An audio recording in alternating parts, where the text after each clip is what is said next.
2020년 6월 둘째 주일 예배 함께 드리시겠습니다. 우리 다 함께 찬양 드리시겠습니다. 손을 높이 들고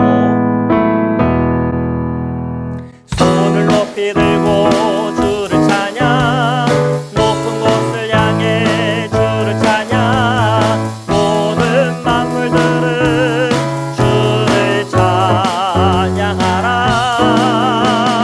왕의 왕 되신 예수, 다스리시는 예수, 생명 있음을 찬양해. 할렐루야 주를 찬양, 할렐루야 주를 찬양, 생명 있음을 찬양해. 할렐루야 주를 찬양, 할렐루야 주를 찬양, 생명 있음을 찬양해.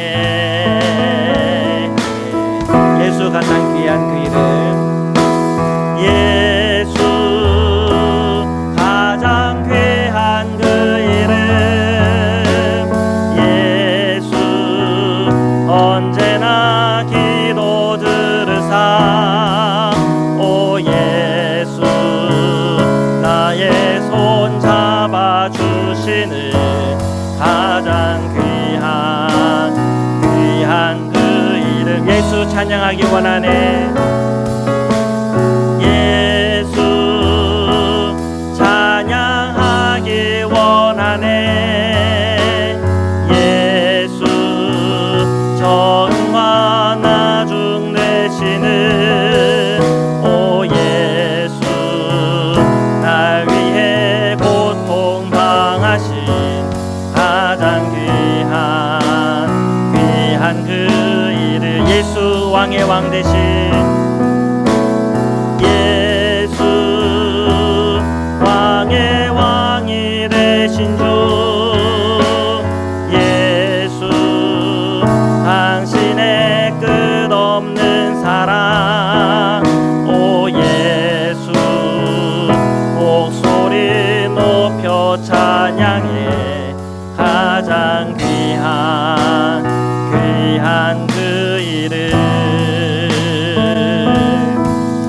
우리 이 시간 우리 잠시 묵상하며 조용히 기도드리겠습니다. 주님 감사합니다. 예배 위에 모셔서 손을 내려 하나님의 사랑과 그릇 안에 하시고 주님을 바라보는 믿음이 있게 하시고, 하나님을 사랑하며 주님을 따르며 주님 앞에 예배하고자 하는 예배로 충만하게 하여 주옵소서. 오늘 드리는 이 예배를 통하여 살아계신 성령의 임재가 모든 우리 성도들 위해 임하게 하소서. 온라인으로 예배하는 우리 성도님들의 마음속에 하나님의 은혜를 부어 주옵소서. 오늘도 예배 가운데 함께 하시는 주님을 찬양합니다. 우리 이 시간 사도신경으로 저희 신앙을 고백드리시겠습니다. 전능하사 천지를 만드신 하나님 아버지를 내가 믿사오며 그 외아들 우리 주 예수 그리스도를 믿사오니, 이는 성령으로 잉태하사 동정녀 마리아에게 나시고 본디오 빌라도에게 고난을 받으사 십자가에 못 박혀 죽으시고 장사한 지 사흘 만에 죽은 자 가운데서 다시 살아나시며 하늘에 오르사 전능하신 하나님 우편에 앉아 계시다가 저리로서 산자와 죽은 자를 심판하러 오시리라. 성령을 믿사오며 거룩한 공회와 성도가 서로 교통하는 것과 죄를 사하여 주시는 것과 몸이 다시 사는 것과 영원히 사는 것을 믿사옵나이다. 아멘.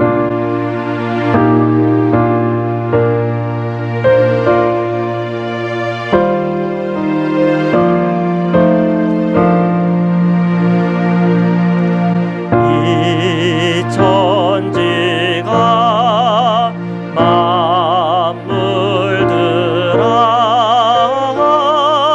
복 주시는 주 여호와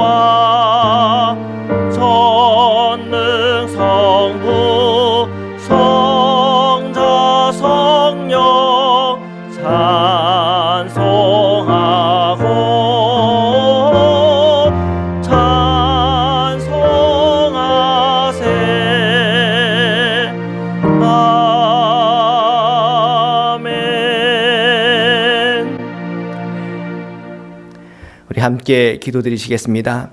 하나님 감사합니다. 한 주간 저희들을 보호하여 주시고 저희들에게 힘 주셔서 오늘도 주님 앞에 나와 예배 드립니다. 먼저 예수 그리스도의 십자가의 은혜로 저희를 정결하게 하여 주옵시고 저희 마음에 새 마음 주시사 저희 모든 성도님들에게 영적인 눈을 열어 주옵소서. 세상의 불의와 분열과 전염병으로 위기 속에 있습니다. 이 세상 속에 살아가는 저희 사랑하는 성도들과 자녀들과 사랑하는 모든 이들이 하나님의 보호 안에 있게 하여 주옵소서. 항상 주님을 사랑하는 자리에 있게 하여 주옵소서. 정의와 선을 행하는 자리에 서 있게 하여 주옵소서. 예수 그리스도께서 지신 십자가와 섬김 그 은혜를 늘 기억하며 그 길을 향하여 나아가는 성도가 되게 하여 주옵소서. 알래스카에 다시 코로나19 확진자들이 늘어나고 있습니다. 저희들은 이러한 전염병에 관하여 점점 지쳐가고 있습니다. 이로 인한 경제적인 손실과 마음의 힘겨움, 국가적인 위기를 보면서 많이 두려워하고 있습니다. 주님께서 저희들을 위로하여 주옵시고 이러한 상황 속에서도 저희들이 나아갈 지혜롭고 영적이며 거룩한 길을 보여 주옵소서. 오늘 저희 마음을 살갑게 부드럽게 하여 주시사 주님의 말씀을 받을 때마다 그 말씀을 통하여 하늘의 지혜를 체험하게 하시고 그 말씀을 따라 나아갈 때마다 주시는 하나님의 복을 누리게 하여 주옵소서. 오늘도 저희가 예배하는 모든 처소에 임재하여 주옵시고 우리 성도님들을 힘주시고 복주시는 예수 그리스도의 이름으로 기도드립니다. 아멘.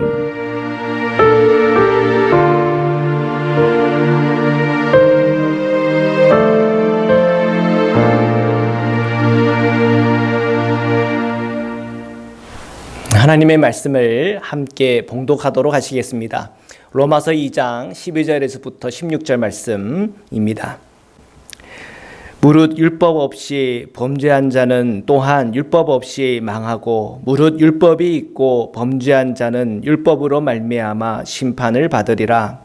하나님 앞에서는 율법을 듣는 자가 의인이 아니요 오직 율법을 행하는 자라야 의롭다 하심을 얻으리니 율법 없는 이방인이 본성으로 율법의 일을 행할 때에는 이 사람은 율법이 없어도 자기가 자기에게 율법이 되나니 이런 이들은 그 양심이 증거가 되어 그 생각들이 서로 혹은 고발하며 혹은 변명하여 그 마음에 새긴 율법의 행위를 나타내느니라.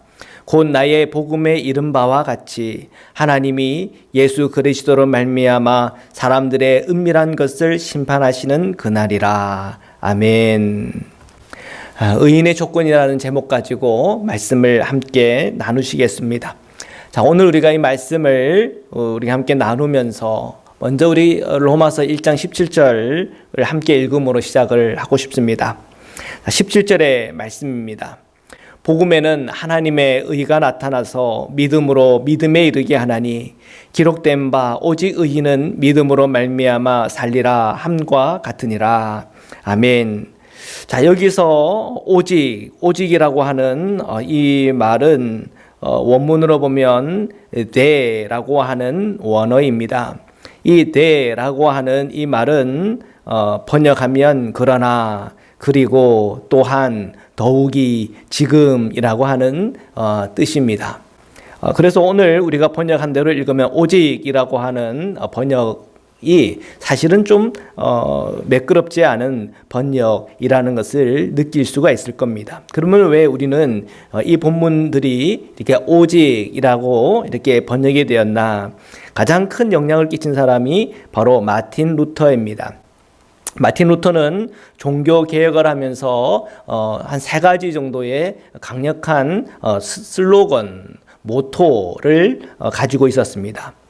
우리가 많이 알다시피 솔라 스크립티아, 그리고 솔라 피데, 솔라 그라티아. 이 말은 오직 성경, 오직 믿음, 오직 영광이라는 이 슬로건입니다. 자, 이것은 굉장히 강력했습니다. 그때 당시에 이 로마 카톨릭의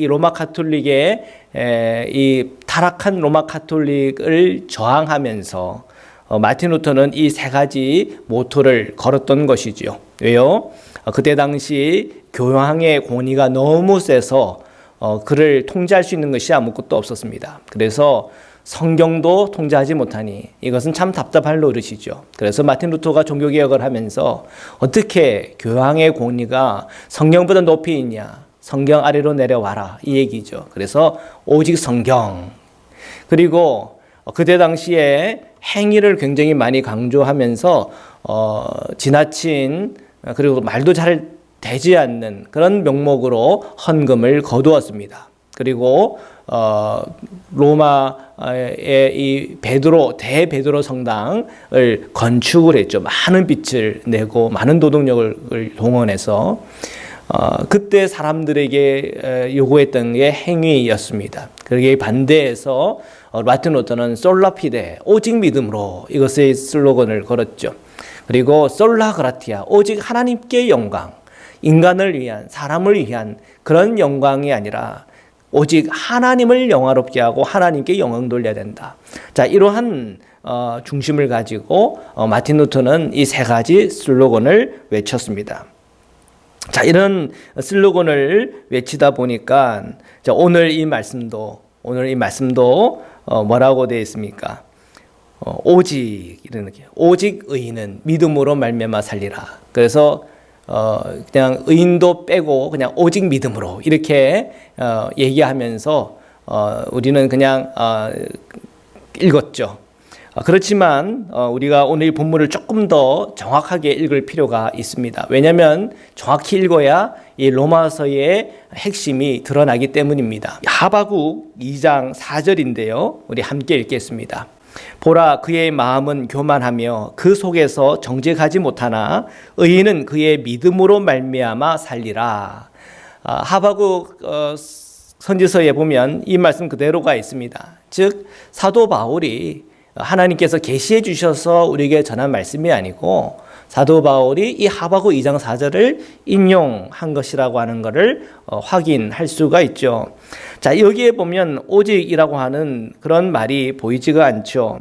근데 여기 보면 2장 4절에 정직하지 못하나 할 때 못하나라고 하는 이 말은 무슨 말입니까? 못하다 더하기 그러나가 합쳐진 말이죠. 그러니까 보라, 그의 마음은 교만하여 그 속에는 정직하지 못하다. 그러나 의인은 그의 믿음으로 말미암아 살리라. 이렇게 된 거예요. 그러니까 오직 믿음, 이런 의미가 아니라 그러나. 그래서 앞의 내용과 또한 뒤의 내용이 이렇게 대치되어지는 그런 문장임을 확인할 수가 있습니다. 그래서 우리가 이 말씀 한번 자세히 한번 보십시오. 믿음과 대조되는 게 뭡니까? 하바국 2장 4절에서 믿음과 대조되는 것. 잘 한번 찾아보십시오. 그 앞에 있죠? 그의 마음은 악인입니다. 악인의 마음은 어떻다고요? 교만하며 그 속에 정직하지 못하다. 정직하지 못하다라는 말은 뭐예요? 거짓말한다, 이 말이죠. 교만과 거짓입니다. 예. 지금 이 믿음과 대조되는 것은 교만과 거짓입니다. 이 하바국의 이 문맥상, 이 맥락에서 보면 이 믿음이라고 하는 것에 반대되는 말은 뭐냐면 교만과 거짓이라고 하는 것을 확인할 수가 있죠. 지금 우리는 한번 생각해 봐야 됩니다. 사도 바울이 왜 의인은 믿음으로 의롭다함을 받는다, 이런 말을 왜 하바국 선지자의 말을 가지고 인용하고 있는 걸까?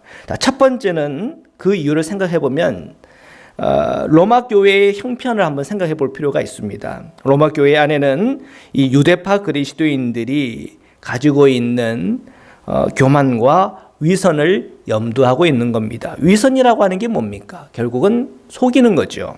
그래서 이 유대파 그리스도 안에 있는 교만과 위선을 지적하기 위해서 이 하바국 2장 4절을 그대로 인용하고 있는 것이죠.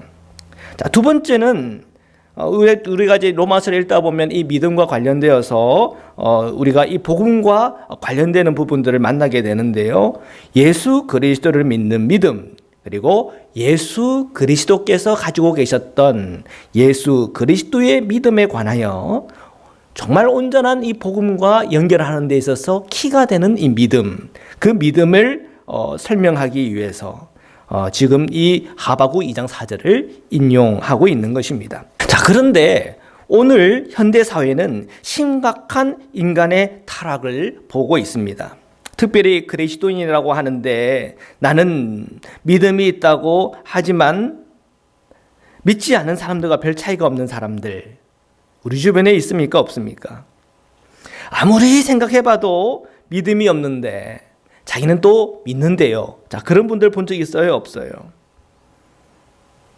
자, 이 점에서 마틴 루터의 이 솔라 피데, 오직 믿음, 이 말과 그리고 사도 바울과 하바국 선지자가 말하는 그러나 로서의 이 본래적 의미를 한번 두 가지를 한번 놓고 볼 때 오늘 이 시대에 필요한 것이 무엇인가? 바로 본래적 의미, 그러나로서의 그 의미에 대해서 우리 모든 성도님들이 다시 눈을 뜰 필요가 있다는 것을 보게 됩니다. 오직 믿음으로라고 하는 이 의미를 떠올릴 때 이거는 하바국 선지자가 의미했던 교만과 거짓을 거부한다라고 하는 것으로 우리가 받아들일 필요가 있다는 거죠. 자, 오직 믿음으로, 그 말은 뭐라고요? 교만과 거짓을 거부한다. 다시요. 오직 믿음으로, 이 말은 무슨 뜻이라고요? 교만과 거짓을 거부한다.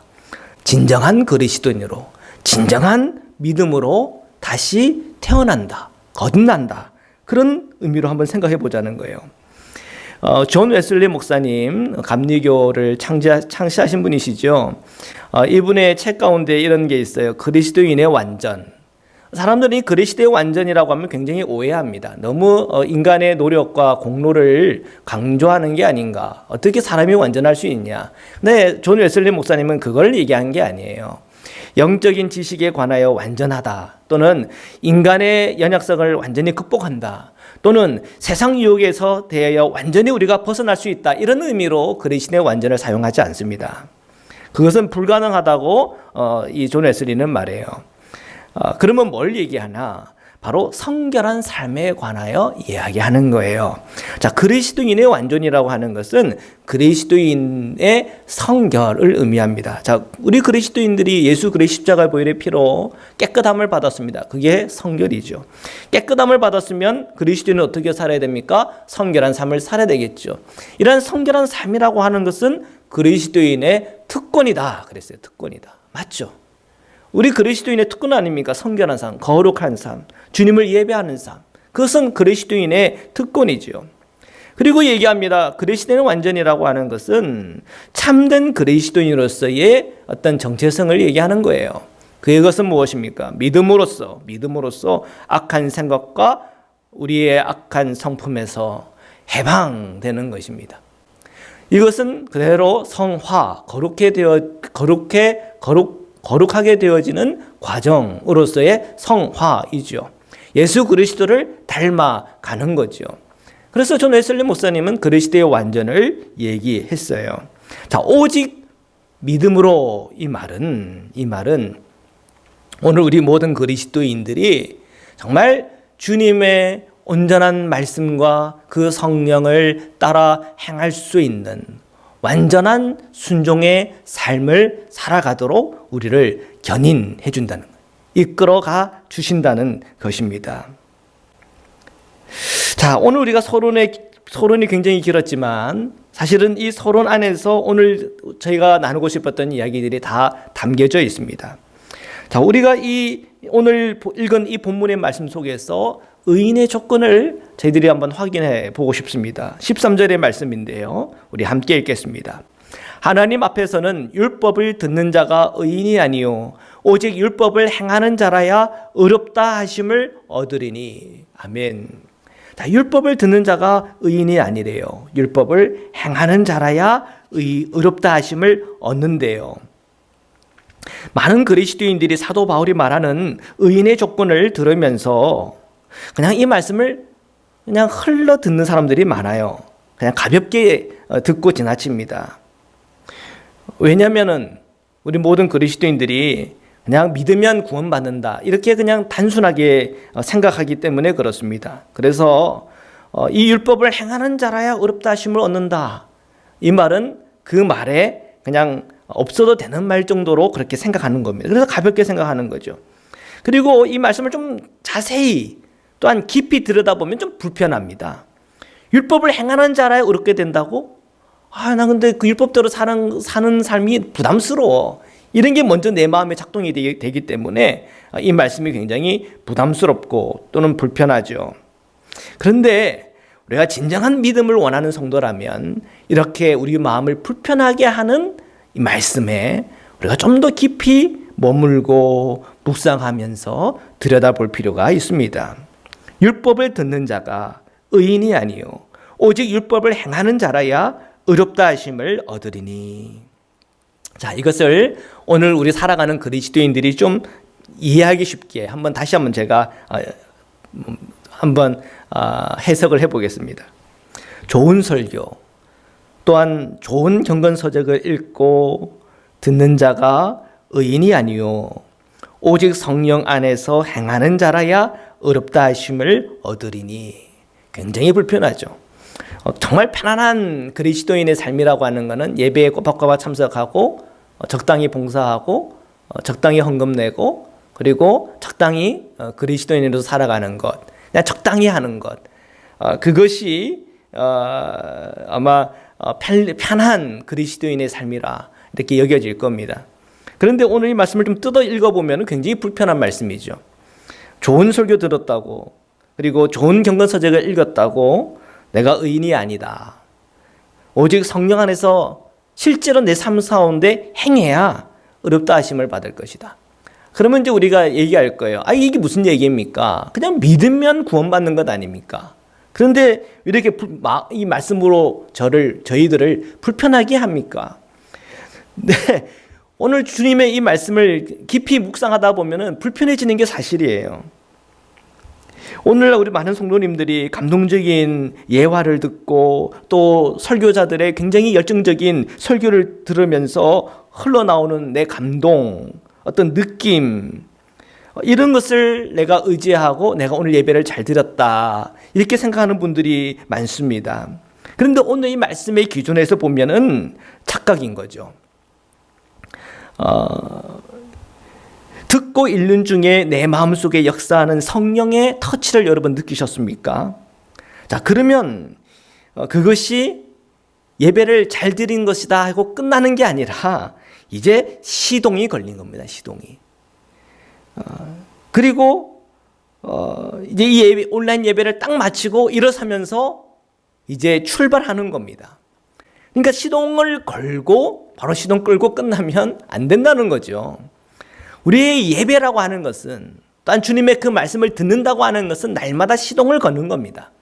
그리고 이제 시동을 걸어서 뭐 해야 됩니까? 출발해야죠. 출발을 해야 됩니다.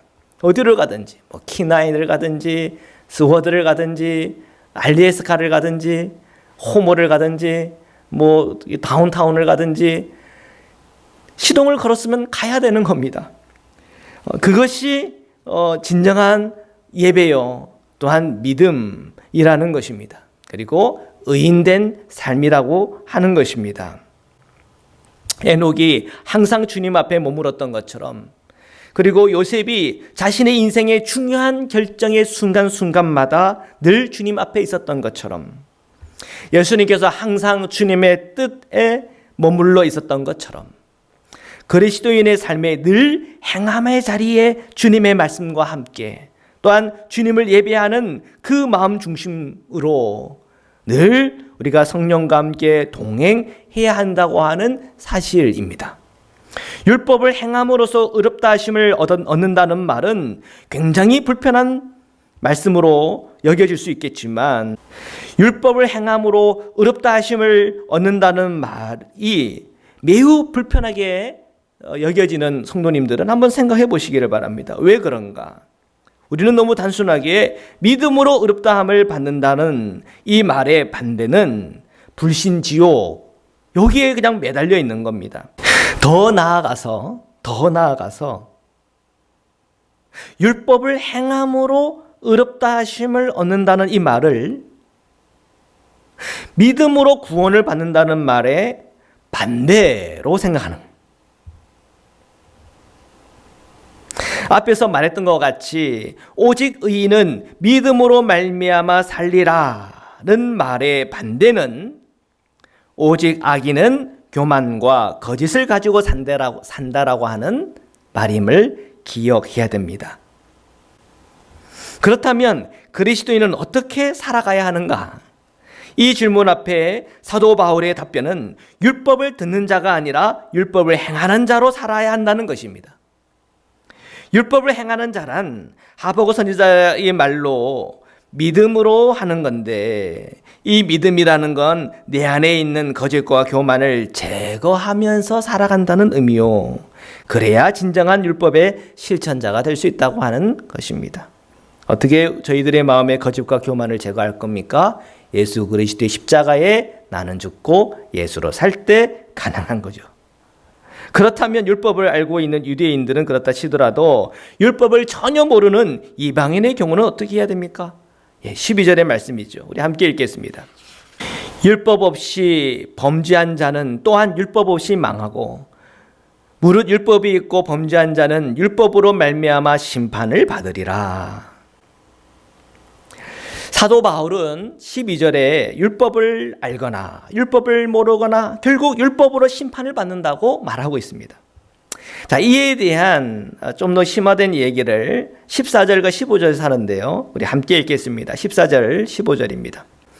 율법 없는 이방인이 본성으로 율법의 일을 행할 때에는 이 사람은 율법이 없어도 자기가 자기에게 율법이 되나니 이런 이들은 그 양심이 증거가 되어 그 생각들이 서로 혹은 고발하며 혹은 변명하여 그 마음에 새긴 율법의 행위를 나타내느니라. 14절과 이 15절은 당시 헬라인들이 이런 질문들을 했는데 그에 대한 답변이라 할 수 있겠습니다. 헬라인은 유대인처럼 율법을 교육받은 것도 아니고 또한 그런 구약 성서 모세오경을 가까이 하여 읽을 수 있는 기회가 없었습니다. 그런데 그런 그들이 유대인과 똑같은 심판을 받는다면 과연 하나님은 공정하다라고 말할 수 있는가? 그런 질문들이 있었습니다. 이에 대해서 사도 바울은 이렇게 대답했습니다. 헬라인을 포함한 모든 이방인들에게 그 마음에 양심은 있지 않냐? 양심은 있지 않냐? 양심 있죠. 양심. 그 양심이 율법을 대신할 거다. 그렇게 얘기한 거예요. 주님의 심판 앞에 섰을 때 그 양심이 증거가 되고 심판이 진행될 거다. 그렇게 설명한 거예요. 그래서 저는 율법을 알아요. 근데 저 사람은 율법을 알아요. 근데 저는 율법을 몰라요. 이렇게 말할 수 없다는 거예요. 왜? 그 사람의 양심은 있으니까. 이 양심을 사도 바울은 뭐라고 얘기합니까? 그 마음에 새긴 율법이라고 했습니다. 그리고 그 율법을 행할 때 의롭다 하심을 받을 것이라 말하는 거죠. 자, 이것을 통해 하나님은 차별이 없고 치우침이 없고 편파심이 없다는 게 증명될 거라는 겁니다. 유대인은 율법을 통해서 심판을 받을 것이고 이방인들은 그 양심을 통해서 심판을 받을 것이라는 것이에요. 여기에서 우리는 왜 구약 성경의 율법 내용을 예수 그리스도의 관점으로 재해석이 되어야 되는지를 우리가 알 수가 있습니다. 자, 요한복음 8장을 한번 떠올려 봅시다. 요한복음 8장의 음행 중에 잡힌 이 여자를 끌고 와서 예수님께 보고합니다. 이 여자가 간음하다가 현장에서 잡혔나이다. 그리고 모세의 율법은 말합니다. 모세는 율법에 이러한 여자를 돌로 치라고 명했습니다. 자, 선생님은 뭐라고 말하겠습니까? 이때 예수님이 대답하세요. 너희 중에 죄 없는 자가 먼저 돌로 치라. 자, 이것은 구약 성경에 나오는 율법이 아닙니다. 그런데 이와 관련된 비슷한 내용은 나오는 부분이 있어요. 신명기 17장에 보면 주님 외에 다른 신을 섬기는 경우 그 악을 행하는 남녀를 성문으로 끌어내고 투석형을 받는데 두세 사람의 증언으로서 투석형이 확정되는 것이고요. 투석할 때에는 투석이라고 하는 것은 돌을 던져서 사용하는 걸 얘기합니다. 투석형을 받을 때에는 증인이 먼저 돌을 던지라 하는 그런 율법의 내용입니다. 신명기 17장 3절에서 7절에 있는 내용이고요. 우리가 큐티하는데 이 신명기 말씀 큐티하다 보면은 이 본문이 나옵니다. 그런데 예수님은 너희 중에 죄 없는 자가 먼저 돌로 치라 이렇게 말하고 있는 거예요. 이것은 율법의 내용이 아니에요. 이것은 바로 사도 바울이 말하는 양심, 곧 마음에 새긴 율법에 대한 내용이에요. 요한복음 8장 9절인데요. 우리 함께 읽겠습니다. 그들이 이 말씀을 듣고 양심의 가책을 느껴 어른으로 시작하여 젊은이까지 하나씩 나가고 오직 예수와 그 가운데 섰는 여자만 남았더라. 여기서 뭐라고 그랬습니까? 양심의 가책을 느껴 그랬습니다. 예수님의 말씀은 그곳에 가늠한 여인들을 정죄하는 이들의 마음에 그 양심의 가책을 느끼게 했습니다. 이것은 바로 율법주의를 넘어서는 거예요. beyond 하는 거예요. 그리고 성도들 안에 있는, 그때 당시 유대인들의 마음에 있는, 그 주변에 모여든 사람들의 마음에 있는 그 양심을 주님은 두드리고 계신 것이에요. 그러므로 율법을 행하는 자란 문맥 안에서 양심을 따라 산다고 하는 것과 함께 사용할 수가 있죠. 그리고 율법을 행한다는 것과 양심의 가책은 따로 가는 게 아니라 함께 가야 합니다. 그렇다면 오늘 우리가 모세오경에서 발견하게 되어지는 현대인의 눈에서 볼 때는 좀 양심이 갇히게 되어지는 그런 율법들이 있어요. 당연하죠. 이 율법이 쓰여진 때는 고대, 근동이라고 하는 문화적, 지역적 배경이 있다는 것이지요. 그리고 당시 세계관을 반영하고 있다고 하는 사실이죠. 그때는 느끼지 못했지만 오늘 우리가 예수님의 관점으로 봤을 때 양심의 가책이 되어지는 부분이 있다면 주님의 관점으로 돌이켜야 되고 그 생각의 변화가 필요한 것들이 있다는 것이에요.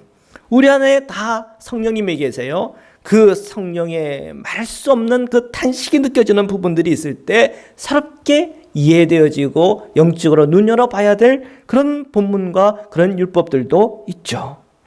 우리는 점점 예수 그리스도의 마음, 예수님께서 보셨던 관점, 주님의 마음으로 끊임없이 우리는 변화되어지고 옮겨가야 하는 것입니다. 사도행전 10장에 보면 낮 12시에 베드로가 지붕에 가서 기도를 합니다. 배가 고팠어요. 그래서 내려와서 밥을 먹으려고 하는데 영적인 체험을 해요. 여러분 밥을 먹기 전에 영적인 체험을 하신 분이 있습니까? 여러분 정말 그렇게 신령한 그리스도인 되기를 축복합니다. 베드로는 배가 고파서 밥을 먹으려 하는데 영적인 체험을 해요. 하늘이 열리고 한 그릇이 내려왔대요. 그 그릇이 뭐가 있는가 봤더니 네 발 가진 짐승, 기는 것, 공중에 나는 것 그런 게 있는데 다 모세오경에서 그 많은 음식들이었어요. 하늘에서 소리가 나요. 베드로야 일어나 잡아먹어라. 베드로는 이런 영적인 체험 중에 말해요. 주여 그럴 수 없나이다. 속되고 깨끗하지 아니하는 것을 내가 결코 먹지 아니하였나이다. 지금까지 저는 그런 적 없습니다. 저는 모세오경의 율법대로 살았습니다. 그랬더니 주님이 또 말씀하세요. 하나님께서 깨끗하게 하신 것을 내가 속되다 하지 말라. 그리고 이걸 3번이나 반복하셨어요. 그리고 그 그릇이 하늘로 올려져 갔습니다. 그리고 베드로가 깨달은 것은 하나님께서 깨끗하게 하신 것을 내가 함부로 속되다 하면 안 되는 거구나 하는 걸 깨달았어요. 자, 이러한 메시지들은 모세오경, 구약성경에서 나오는 메시지가 아니에요. 주님께서 이 베드로를 통해서 계시된 주님의 말씀이에요. 이 말씀이 이방인의 선교의 문을 활짝 열었어요. 그리고 로마인인, 헬라인인 이 백부장 이 고넬료가 주님을 영접하고 또 세례받게 되고 그의 구원의 문이 활짝 열리게 되어지는 중요한 우리 주님의 계시였던 것이죠. 그리고 이것이 이방인 선교의 전환점이 되었어요. 사도행전 10장 9절에서 48절에 나오는 말씀이에요. 기회가 되면 한번 이 말씀을 자세히 읽어보십시오. 자, 여기서 그리스도인의 관점이 율법에 매이면 안 된다 하는 것을 알 수가 있어요. 양심이라고 하는, 오늘 성령께서 내게 주시는 그 양심이라고 하는 그 깊은 내면을 주님의 말씀과 또한 우리의 날마다 드려지는 기도와 또한 우리 안에 역사하시는 성령의 인도함 속에서 우리는 날마다 변화되어야 돼요. 메타노이아 되어야 돼요. 회개해야 돼요. 우리의 생각에 변화가 일어나야 돼요. 우리의 생각에 메타로 넘어가야 돼요. 이 메타라고 하는 게 뭡니까? with, 함께. 누구와 함께? 성령과 함께. 아멘. after, 나의 before에서는 율법에 매였어요. 근데 after, 우리가 성령과 주님의 말씀 안에서, 주님의 관점 안에서 이제는 그 이전과 달라졌어요. 현장에서 가늠하다 잡혀온 그 여인에게 다 돌을 들었던 율법이었지만 이제 그 돌을 놓고 그 여인을 용서하고 주님의 사랑으로 그를 내어 보내는 생명을 추구하고 또한 주님의 그 생명으로 살아가는 그 은혜의 삶, 그런 생각의 변화가 필요한 거예요. 우리의 지성의 변화가 필요한 거예요. 메타, beyond, 초월해야 돼요.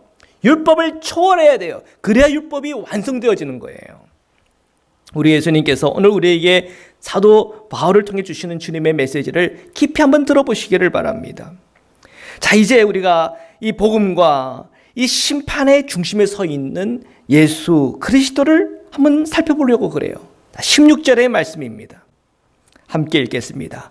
곧 나의 복음에 이른 바와 같이 하나님이 예수 그리스도를 말미암아 사람들의 은밀한 것을 심판하시는 그날이라.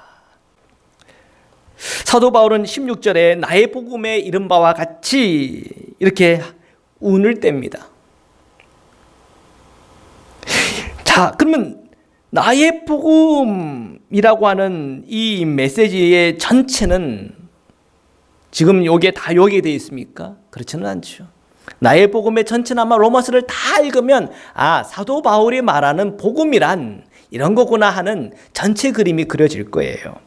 그러나 오늘 16절에 나오는 나의 복음에 이른 바와 같이 라고 하는 내용에서 이것은 전체 요약이라기보다는 이 나의 복음 안에서 나오는 하나의 파트예요. 하나의 한 부분이에요. 자, 그 부분에 나오는 내용 중에 하나가 뭔가?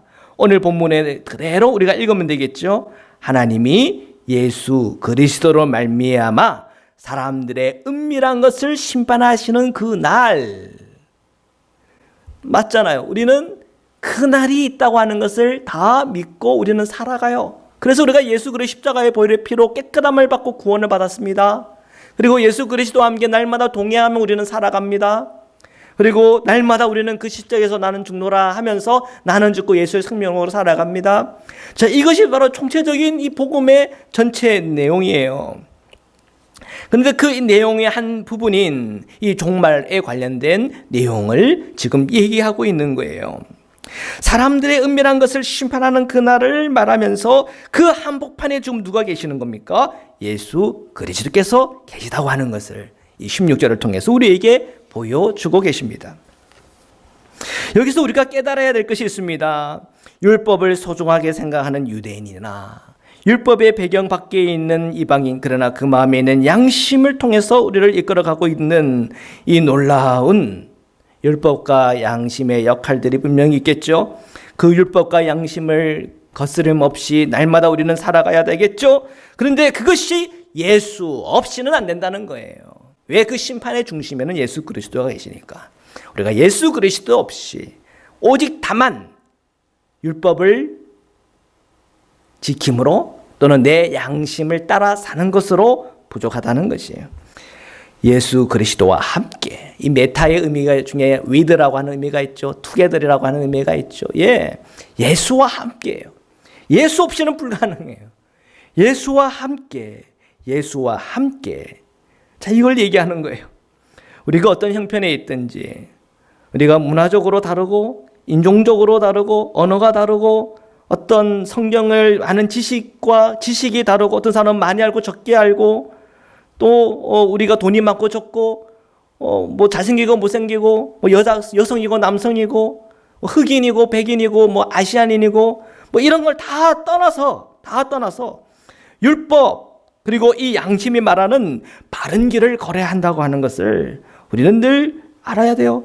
근데 우리가 그 바른 길을 혼자 걸어가는 겁니까? 아니요. 오늘 중심 되신 예수 그리스도와 함께 걸어가야 된다는 사실이에요.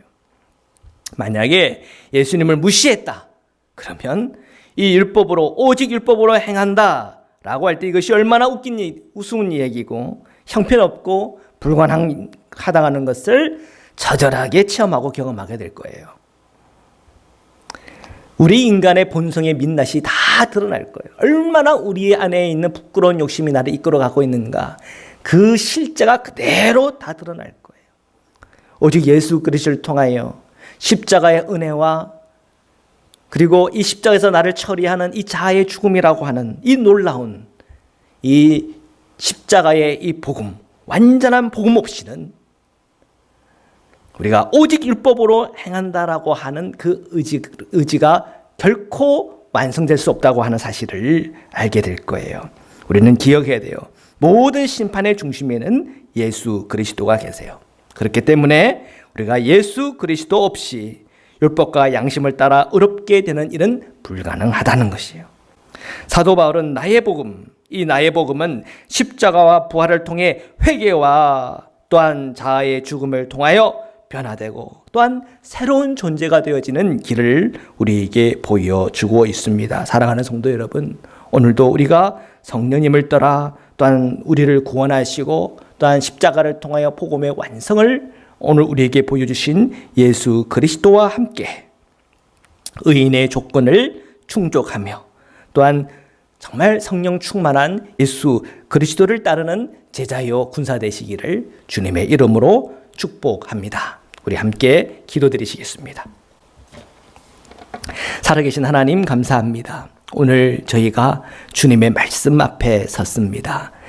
우리가 이전에는 주님의 마음을 몰랐고 우리가 이전에는 성령의 인도함을 받지 못했기에 그저 우리에게 주어진 율법적인 기준, 내 기준을 가지고 판단하고 생각하며 또한 그것을 말로 할 때마다 분열이 일어나고 싸움이 일어나고 불편해지고 또한 혼란해지고 또한 가슴 아픈 일들이 얼마나 내 삶 주변에서 나타났는지 모릅니다. 가정에서, 교회에서, 우리 삶의 모든 영역에서 그렇게 나타났습니다. 하나님, 오늘 그 심판의 중심에 또한 모든 복음의 중심에 예수 그리스도께서 계심을 다시 한 번 더 우리가 눈 열어 바라봅니다.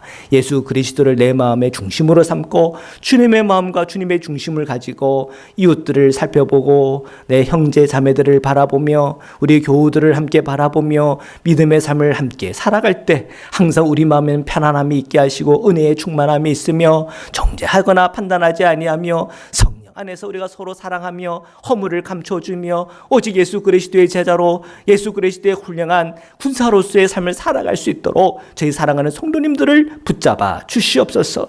오늘 우리가 그리스도의 완전, 그리스도 안에서의 성결, 그리스도 안에서 성령 충만한 삶을 살아가기를 간절히 원하고 소원하오니 오늘 성령께서 우리 성도님들의 심령과 마음에 임재하여 주시고 충만하게 임하여 주시사 모든 죄에서 승리하게 하시고 오늘 내 안에 있는 모든 나쁜 성품들도 변화되게 하여 주옵시고 나쁜 습관들도 끊어지게 하여 주옵시고 오늘 이 시간 내 몸에 있는 모든 질병도 예수 그리스도의 이름으로 명하노니 떠나갈지어다, 온전해질지어다, 회복되어질지어다. 하나님 주님께서 우리 성도님들을 완전하게 치유하시고 회복하여 주시사 예수 그리스도 안에 있는 놀라운 회복과 치유와 온전한 은혜가 우리 모든 성도님들에게 부어질 수 있도록 축복하여 주시옵소서. 오늘도 함께 하시는 주님을 찬양하며 거룩하신 예수 그리스도의 이름으로 기도드립니다. 아멘. 이 시간 봉헌 찬양 드리면서 준비하신 예물 주님께 드리시겠습니다.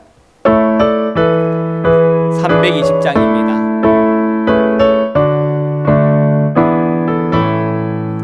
나의 죄를 정케 하사 주의 일꾼 삼으신 구세 주의 넓은 사랑 항상 찬송합니다. 나를 일꾼 삼으신 주 크신 능력 주시고 언제든지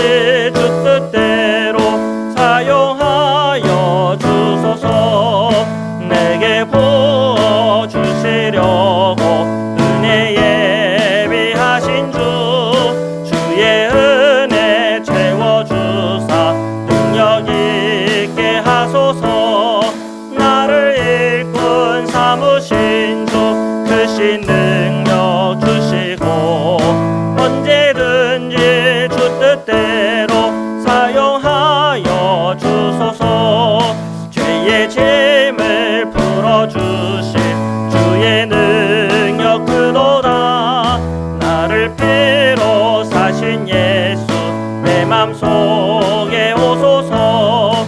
나를 일꾼 삼으신 주 주의 능력 주시고 언제든지 주 뜻대로 사용하여 주소서.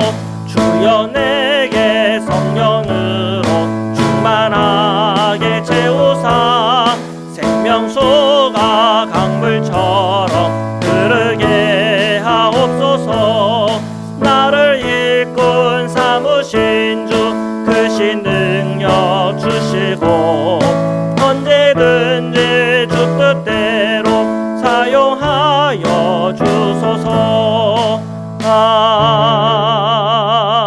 아멘. 봉헌기도 드리겠습니다. 사랑해 주님 감사합니다. 오늘도 저희가 주님 앞에 예물을 드립니다. 주님께서 저희의 예물을 흠양하여 주옵소서.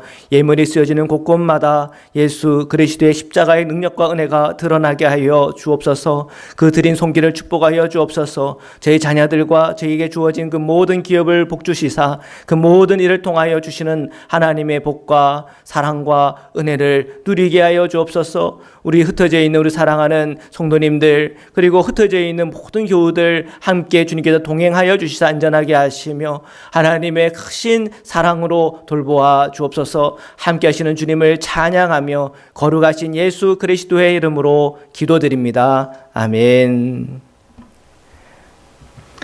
네, 우리 서로 인사하겠습니다. 사랑합니다. 축복합니다. 인사하겠습니다. 예, 우리 앵커리지 한인연합감리교회 코로나19 관련 안내 말씀 드리겠습니다. 교회 건물 우리 광고한 대로 6월 20일까지 사용 제한합니다.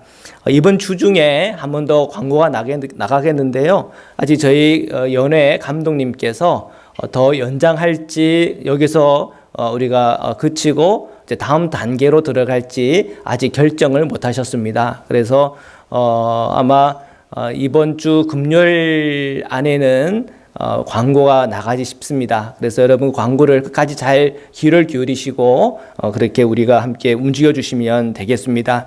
계속해서 예배 관련 영상 카톡으로 올려드리고 있습니다. 확인하시고 함께 예배에 참여하시기를 부탁을 드립니다. 헌금 안내입니다. 우편 또는 각자 교회 방문을 통해 헌금해 주시면 되겠습니다. 헌금 집계는 지난 월요일부터 오늘까지 드린 거를 집계해서 다음 주일날 주보에 광고합니다. 우리 다 같이 공동체 기도 함께 드리시겠습니다. 저희를 세상에서 부르셔서 주님의 백성 삼으시니 감사합니다. 이제 세상에 파송된 예수님의 제자로 살게 하소서. 하나님을 기쁘게 찬양하는 예배자, 이웃을 열심히 전도하는 복음의 증인, 아낌없이 사랑을 실천하는 봉사자, 한 몸된 교제를 나누는 건강한 지체, 늘 주님과 동행하는 성숙한 성도가 되기 원합니다. 그리하여 저희가 성령 충만한 예수 생명 공동체로서 주님께 영광 돌리게 하옵소서. 아멘. 우리 결단의 찬양 드리시겠습니다.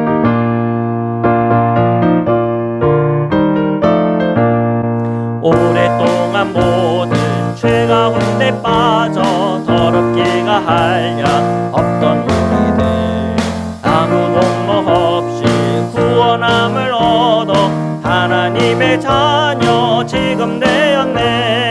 주의 그 사랑 한량 없도다. 찬송할지어다 예수의 공로. 주의 그 사랑 한량 없도다.